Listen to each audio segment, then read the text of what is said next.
হে কালু খেলবি? হে খেলবে বলছে রে।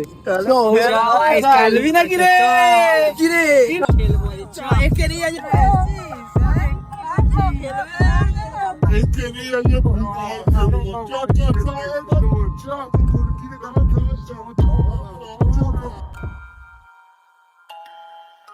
সে কি রে কালু, তোকে ওখান থেকে তাড়িয়ে দিলাম বলে এখানে এসে কাঁদছিস?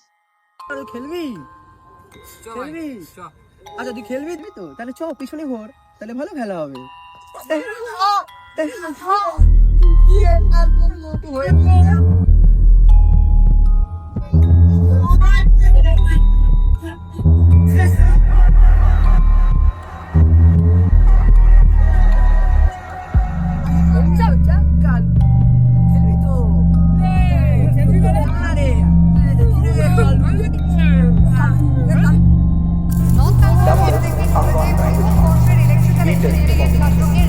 A brutal case of ragging has been reported at a nursery.